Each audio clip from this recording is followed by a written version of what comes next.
So hi guys, this walkthrough will be for the CIM course. CIM.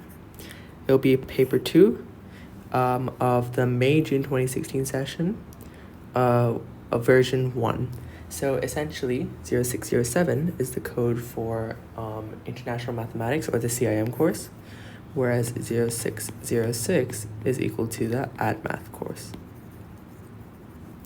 So that's just something important to note when we're looking at these papers. So that's how you can differentiate. So before I begin with the paper, we have to first establish that in paper 2, it's a 40-mark paper, as specified here.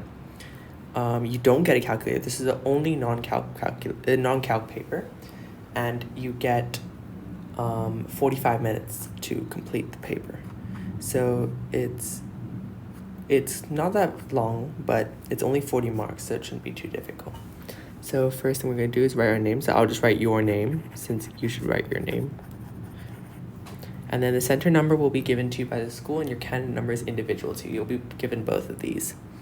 So make sure you have all the necessary equipment. So get a pen, protractor, compass, pencil. You won't really need the compass or the protractor much, but just in case, ruler, eraser, etc. And set your timer for 45 minutes. So I'll pause just before each question, just to let you pause the video and look at the question yourself. But I'll be going through the question after that. So pause it if you want to attempt it. Okay, so let's get started. This paper is one of the easier ones. It shouldn't be too difficult. So this is a formula list you get just before you get for the paper. So these things you do not have to memorize. They are given to you. Okay, so get your stop clock ready. Set it for 45 minutes and then start. Okay, let's begin. So 8 over 0.04. If you want to answer the question, pause the video. I'm going to go right into it. First thing I want to do is I want to make this a whole number. It looks really annoying as a decimal. It's really hard to evaluate.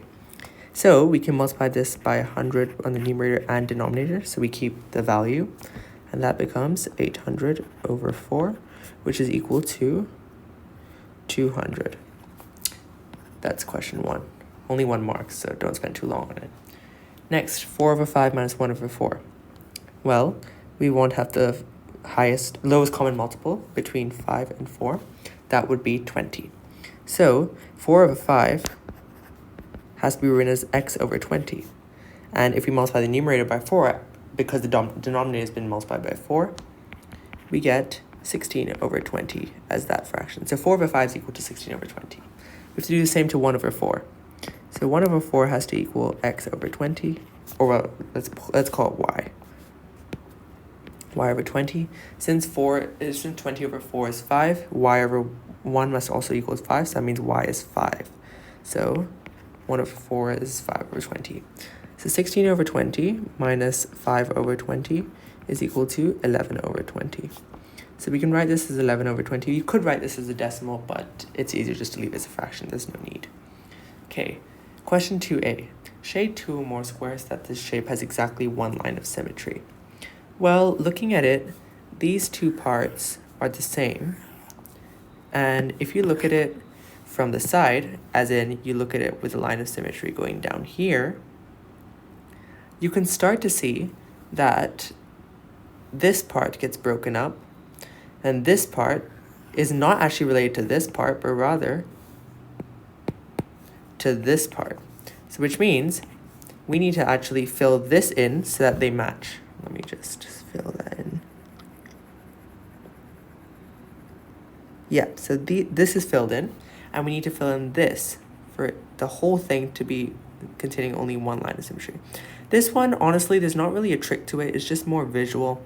I kind of just have to look at it and try and find the line of symmetry. But remember, the line of symmetry makes it so that they reflect. This reflects onto this. This structure here reflects onto this. And this structure here reflects onto this side. Done. Let me just erase that. Okay, great. And this line. But that's where the line of symmetry would be. The first thing you have to do is identify the line of symmetry and then draw on it. Question B. Shade 2 or more triangles so that this shape has rotational symmetry of order 3. So rotational symmetry of order 3 for a triangle, like we see here, is the highest, which means that it can be rotated on every side it has, which means the sides have to be equal. So if you just turn the paper so that you face one side, you can see that one side has been pretty much completed because it wants us to only add 2 more squares. So if we look at this side here, we can see you have two triangles in a row together, then one flipped up, and then one here with spaces in between. Now, if we look at this side, we can see that while it has the one flipped up and the one at the end, it's missing the 2 in a row. And this is the only one that doesn't seem to fit the pattern currently. So we can actually fill this triangle in to make the 2 in a row. So if we're matching triangles, let's say this is triangle 1. Let's actually label what triangles are to make it easier. Let's say this is triangle 1, this is 2, this is 3, this is 4. Well, triangle 1 here actually matches to triangle 4 on this line. Triangle 2 matches to this shaded one here, triangle 3 matches to this one, and triangle 4 on this side actually matches to this side. So as you can see, there are some overlaps. If we put that same strategy, we can actually notice that on the other side, if we rotate it, this side here, you've got the 2 triangles in a row over here, but you haven't got the upside down inverted one. So that means this triangle must be the other one that we're forgetting. If you make all the sides equal, it will have rotational symmetry. So this is not actually symmetrical like itself, but it's rotationally symmetrical, which is important. So now this can be flipped on any side and it can remain symmetrical as the other one. Done. Okay, question 3, something that's actually a bit easier than the other ones. Round to one significant figure. So significant figures are something that come up very often in paper 2s. So one significant figure means that we have one non-zero value in there and the rest are zeros. So 11.37 is right now in 4 significant figures. If we condense that to 3 significant figures, we get 11.4. And to 2 significant figures, you round down because it's less than 5, so that means it becomes 11. And 1 significant figure means that we have to round to the nearest 10. And in this case, 10 is the nearest 10. So that 11.37 becomes 10. Using the same strategy, we can 289 has 3 significant figures. To get to 2 significant figures, we can make it 290. Remember that 0 does not actually count as a significant figure. 290 can become 300, as that is the nearest number that has 1 significant figure. The other one that's possible is 200, but that is incorrect rounding, so it's 300 in this case. 52.3, well, I'm going to go a bit faster this time, so 52.3 becomes 52 when rounded to 2 significant figures, and then 50 when it becomes 1. 99.6, it becomes 100 when rounded to 2 significant figures, but actually it's just 100 for 1 significant figure as well. This one, rounding to 2 significant figures, isn't actually necessarily possible. You'd have to write like 100 point, but that wouldn't work so well. So we've got all our values. So we can substitute those into a new equation. So we get 10 times 300 over 50 plus 100. That gives us 300 times 10 is just 3,000. 50 plus 100 is 150. So we can cancel out 1 0 from each side. So we get 300 over 15. So we know that 30 over 15 is 2. And there's an extra 0 on top. So that means that this is equal to 20. So our estimate should be 20. Okay, question 4. A is equal to 2 to the power of 5 times 3 squared times 7 to the power of 3. B is equal to 2 to the power of 3 times 3 to the power of 4 times 5. So leaving your answer as a product of prime factors, find B squared. So this is the product of prime factors. They actually said that we're leaving your answer, so that gives a hint that this is already in prime factors. So B squared is just this multiplied by itself. We could write it like 2 cubed times 3 to the power of 4 times 5 squared, but I find it easier if we write it like 2 cubed times 3 to the power of 4 times 5 times 2 cubed times 3 to the power of 4 times 5. Knowing the law of indices, where if we have a to the power of b times a to the power of c, which becomes a to the power of b plus c, we can collect like terms. So 2 to the power of 3 times 2 to the power of 3 are like terms. That would become 2 to the power of 6. 3 to the power of 4 times 3 to the power of 4 is 3 to the power of 8. And 5 to the power of 1 times 5 to the power of 1 is 5 squared. Oops, that looks like a really bad 5. 5 squared. So that's our answer here. Done. Let me write that in the box.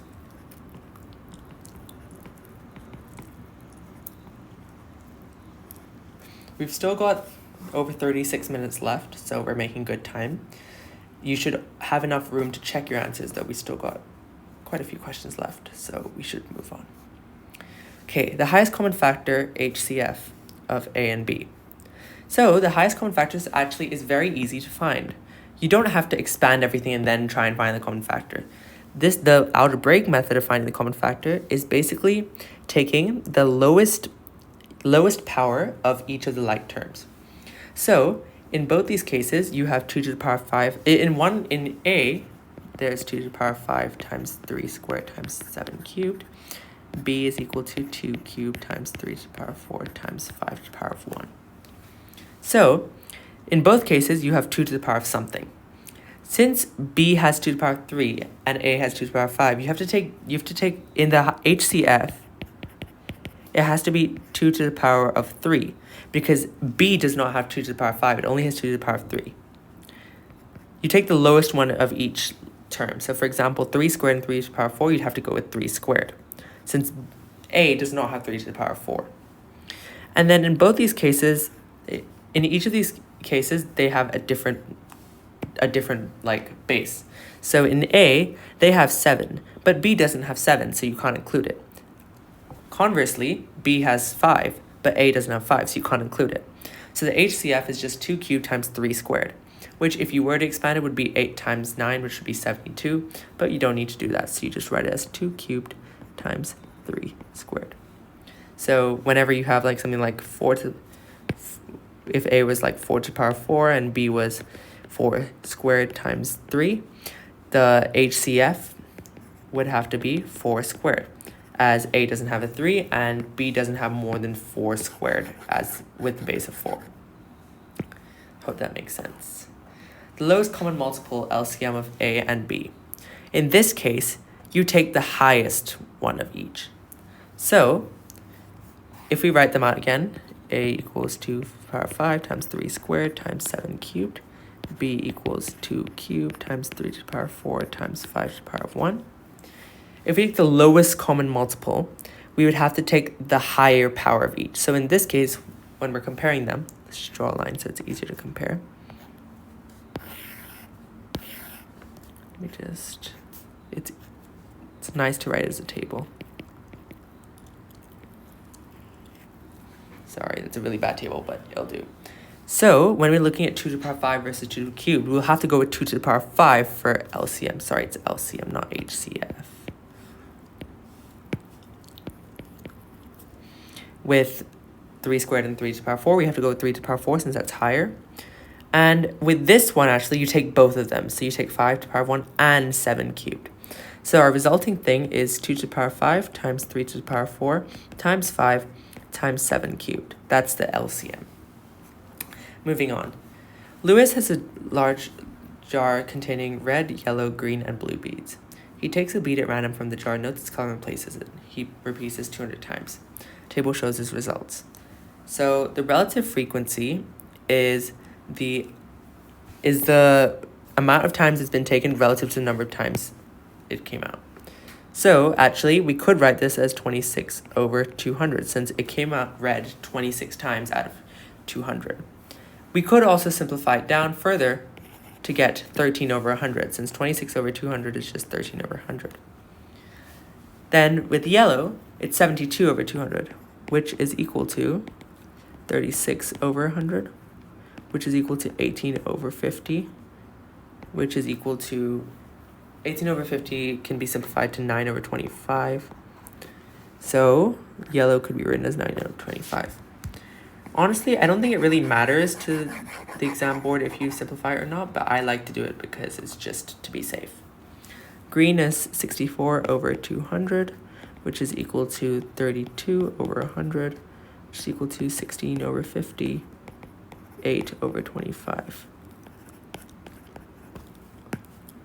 And then we have blue, which is 38 over 200, which is just 19 over 100. So those are relative frequencies. There are 5,000 beads in the jar altogether. Estimate the number of green beads in the jar. So, actually, we have to use our relative frequency to find the number of green beads. So the relative frequency is related to the number of times you take it out, right? So that means that for 25 times you take it out with green, 8 times it'll come up green. So that means that 8/25 of the beads are likely to be green. So all we have to do is 5,000 times 8 over 25. And we can do that by doing 5,000 over 25 and then multiply that by 8. So 5,000 over 25. Well, we know 50 over 25 is 2, and you add 2 zeros, so that becomes 200. 200, then we have to multiply by 8, which equals 1600. So in 5,000 beads, about 1600 should be green. Okay, so part 2. We have to explain why this is a good estimate for the number of green beads. Well, it's to do with the relative frequency, because we just took the relative frequency and inputted it there. So now we just have to explain why the relative frequency was a good number. So 8 over 25 is good because, as it says here, the trial was repeated 200 times. So in that time, the accuracy of the relative frequency would increase, of course, as anomalies would start to even out and become less significant. And each trial would, like, for example, if you've only done it one try, then if that try was wrong, then the answer is completely off. However, if you did it 200 times and maybe 2 of them are off, then the chance of the error making a difference is less. So all we can say is that there were enough / sufficient trials conducted.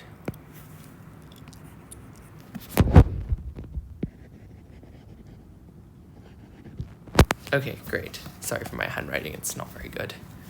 Okay, moving on. Done with that one. So now, question 6, solve. X over 2 minus x plus 1 over 3 is equal to 2. And of course, we have to solve for x.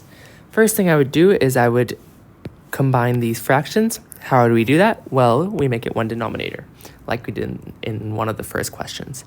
So x over 2 and x plus 1 over 3 have to have the same denominator. So we look at the LCM of 2 and 3, which are the denominators. That would be 6. So x over 2, we have to convert to something over 6. So that would be 3x over 6 as we multiply both sides by 3. Both the numerator and denominator, by which I mean. And then x plus 1 over 3, well, 3 times 2 is 6, so we have to multiply the numerator by 6 as well. So that would become 2 times x plus 1. So if we combine that together, we get 3x minus 2 brackets x plus 1 over 6 is equal to 2. We can get rid of the denominator by multiplying each side by 6 to get 3x minus 2 times x plus 1 is equal to 12. Expand the bracket, we get 3x minus, then this will become 2x, and then the minus carries on to over here as well. So that would become minus 2 is equal to 12. And 3x minus 2x is just x. If we bring the negative 2 to that side, it becomes positive 2 on that side, so it becomes x equals 14. Okay, done. And we can always verify this answer by putting it back in the equation. So if we substitute x as 14, we get 14 over 2 minus 14 plus 1 over 3 is equal to 2. So 14 over 2 is 7, then 14 plus 1 is 15, 15 divided by 3 is 5, so 7 minus 5 is equal to 2, and that's true. Okay, great. Moving on to the next question, question 7. So it says complete the Venn diagram by putting the numbers 2, 3, 4, 8, 12, 15, and 18 in the correct subsets, where f is the factors of 12, m is the multiples of 3, and e is the even numbers. So they've given us the other numbers so far, now we just need to put the other numbers in. So let's start off with 2. If we check each of the 3 subsets, we can determine where that goes. So is 2 a factor of 12? Well, yes, it is. Is it a multiple of 3? No, it's not. Is it an even number? Yes, it is. So it goes in F and E. So this would be where 2 goes. With 3, it's a factor of 12. It's a multiple of 3, but it's not an even number. So we would put 3 over there. Now, 4. Is it a factor of 12? Yes, it is. Not a multiple of 3, but it is an even number, so 4 goes right over there. 8. Is it a factor of 12? No, it's not.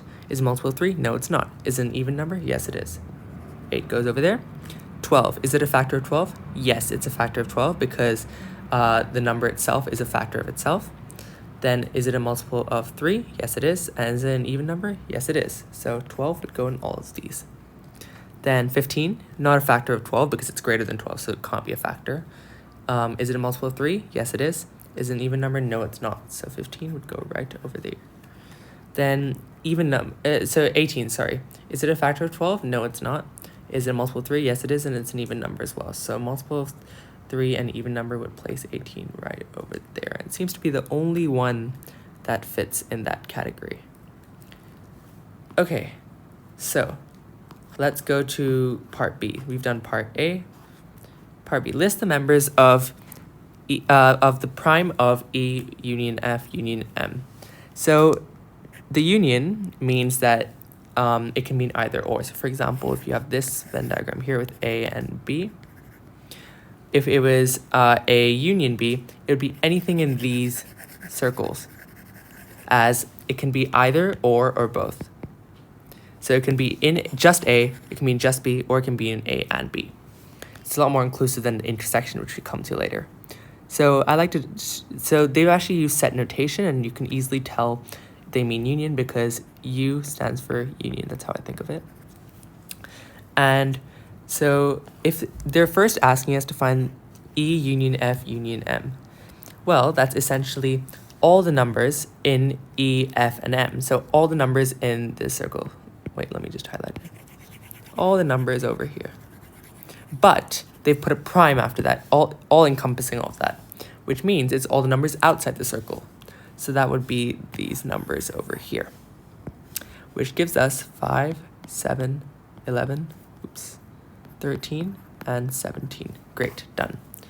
Now E intersection M prime intersection F prime. So M prime and F prime mean that they're not in those circles. So it can't be in any of this. But it also says intersection E. So that means it must be in just where E is, here. So that would give 8, 10, 14, and 16 as our answer. Great. Question 8, solve. 2x plus 3 is greater than 2 times 3x minus 1. First thing I'll do is expand the bracket to get 2x plus 3 is greater than 6x minus 2. Then bring everything to one side.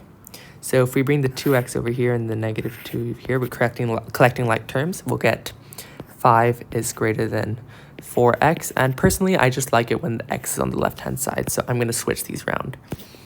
So I'd write 4x, but I write less than 5. We've written just the same thing, just the other way around.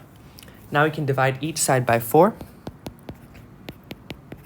to get x is less than 5 over 4. Pretty easy. I don't think it needs 3 marks, but if you wanted to look at it graphically, you could draw a graph, and then you could draw 6x minus 2, which would have a pretty steep gradient, looks something like that. And you could draw 2x plus 3, which would be less steep, but cut through like that. And the intersection here would be at x is 5 over 4, and all the solutions would be to the left of it. And that's denoted by x is less than 5 over 4. So in this case, our answer is x is less than 5 over 4. And you solve for x. So I've shown you how to do it graphically and algebraically. Algebraically is just easier. Graphically just gives you an idea of whereabouts it is, but not the actual answer itself. Okay, so question 9. A, B, and C and D are points on the circle center O. Angle BOD equals 130 degrees. Find angle DCB. So this is about circle theorems, clearly. And we can see that angle BOD is is at the center of the circle, and BCD is at the circumference of the circle. So, as per one of the laws of circle theorem, the angle at the center of the circle is twice the angle of the angle at the circumference of the circle subtended by the same arc. And as we can see, this is the case. So DCB is 130 over 2, which is equal to 65 degrees. Moving on to angle BAD, which we can see is located over here. We just write that 65 degrees. So another thing we can notice is that ADC, DCB, CBA, and BAD, CBA and BAD are all part of a cyclic quadrilateral. So points this, and this are all cyclic all part of a cyclic quadrilateral. And cyclic quadrilateral is one that has points on all on the circumference of the circle. So the law of the cyclic quadrilateral is that opposite angles have to add up to 180. So this angle will end, so let's say this is alpha and this is beta. Alpha plus beta must equal 180. Likewise, BCD and DAB, which are opposite angles, must equal 180. So 65 plus, let's let this be x. X is equal to 180. X equals 180 minus 65, which is equal to 115. So BAD is 115 degrees. Done. Question 10 is on factorization, which is quite simple. It's 12x squared minus 27xy. So we can see that, well, 12 and 27, if we were to find the highest common factor, would have to be 3. So we can factor out the 3, and then another factor would have to be x, because it appears in both things, so we can factor out 3x. Nothing else is common. So 3x. Then when we take 3x from 12x squared, we get 4x. That's subtracted from 9y. So our final answer is 3x times 4x minus 9y. Now we have question B, 4a squared plus 8ab minus ac minus 2bc. So we're going to have to do two parts of this factorization. So firstly, we factor out the beginning part. So we'll factor out the first two terms. So we'll get, 4 and 8 have a common factor of 4. So 4a can be factored out. 4a times a plus 2b minus, and then we can factor out c in this next part, c, which can be multiplied by a plus 2b. And as we can see, a plus 2b is common in both places, so we can factor out further to get 4a minus c, a plus 2b. We can write that down here. That's our answer. Now, rationalizing the denominator, basically it means getting rid of the third part here. So we have to multiply the denominator and numerator by root 7, which gives us root 7 over 7. Done. So for this next part, we have to write the vectors p, q, and r in terms of a and b. So we can see that a is 1 to the right and 2 up. 1 to the right and 2 up. And b is just 2 to the right. So p, a vector p we can see, is 2 to the right plus 1 to the right and 2 up. So 2 to the right would be the b vector, but then 1 to the right and 2 up would be the a vector. So we would let this be called a plus b. So we can write that down in p, a plus b. Now if we're looking at q, q is, it's 4 to the right and 4 up. So we can say that that's 1b and 2 a's, because the 1b will carry that 2 to the right, then an a will carry that 1 to the right, 2 up, and another a will carry that 1 to the right, 2 up.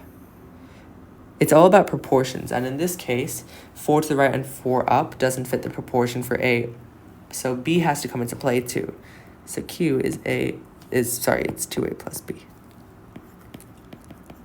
Remember, direction matters, and in this case, it's going into the right, so it's correct. Now, r is just going downwards. So if we have to start here, and the way I see this happening is if we go down and then down again, but this way. But I don't think that last part would work because a cannot just suddenly change its direction. So we would have a negative a here, and then we could have or just brainstorming here. We could do this in terms of, well, it could be, yes, it could be, so it could be, if we were going the other way, it would be like that. So it would be negative b. Then we would have, then we could circle back one up, one right, and two up. So that would be an a, and then plus another a. So that would equal 2a minus b. But wait, we're going in the opposite direction. We're not going from this point to this point. We're going the other way around. We're not going this way.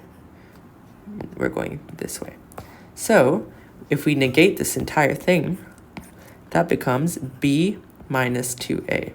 So r is b minus 2a. And we can actually show how it's b minus 2a if we were doing the opposite way. So if we raise this, so b would go there to this point, then minus 2a would go 1 down, and then 1 down, like that. So that's our answer. Now if we scroll down further, the graph of a sine x plus b degrees is shown in the diagram. Find the value of a and the value of b. First thing we have to notice is the intercept. So here we've got 0, 1. And we've got there's no movement up or down. So that means that there must be value of b that's not 0. So if we look at where it meets the x-axis, it meets it at 150 degrees and 330 degrees, which is basically just 30 degrees moved to the left instead. And if you move to the right 30 degrees, it would be the normal sine function. So by looks of it, b is 30, because remember that when we look at functions, in fact, they move, a move to the left is positive and a move to the right is negative, because all functions are set of, like, if we were to take f of x, for example, f of x is written as f of x minus b. So if b was negative, it would move to the right. It's a bit confusing that way, but just think of it counterintuitively. So b would be 30 degrees even though it's moving to the left. It would be 30 because it's in degrees. Then we have to find the value of b. So normally we have to find the value of a. So a denotes the amplitude because it's multiplied by the function. And we can see the maximum amplitude is 2 and the minimum is negative 2. Usually in a sine function, the maximum should be 1 and the minimum should be negative 1. So it's been increased by a factor of 2. Done. Okay, it looks like this is our last question. The diagram shows a sketch of the graph y equals ax squared plus bx. O is the 0.00, p is the 0.40, and q is the 0.896. Find the value of a and of b. So we can already tell that it will go through the origin because both parts of this function contain x. So when x is 0, the whole function will turn 0. So if we were to factor out y, we'd get x times ax plus b, which would show how this goes to the origin, because when x is 0, then the whole thing turns 0. So we can see that it goes to the point P and Q. So already we know that one of the x-intercepts is 4. Well, the other x-intercept is 4. So y is equal to 0, when x is equal to 4. So if we substitute y is 0 and x is 4, we get 0 is equal to, and then 4 squared is 16, so 16a plus, and then 4 times b. So 16a plus 4b. So 16a plus 4b is equal to 0. And we can simplify that down further by dividing both sides by 4. So we get 0 is equal to 4a plus b.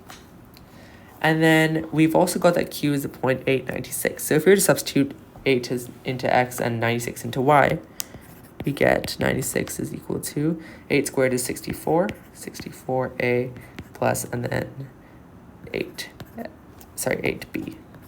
And we can divide this by 8, eat both sides by 8, so we get 12 is equal to 8a plus b. So now we've got a set of simultaneous equations. So if we write that out, 4a plus b is equal to 0, 8a plus b is equal to 12. Well, we can do simple subtraction, so that would eliminate the b's, to get negative 4a is equal to negative 12. So that means if we divide by both sides by negative 4, we get a is equal to 3.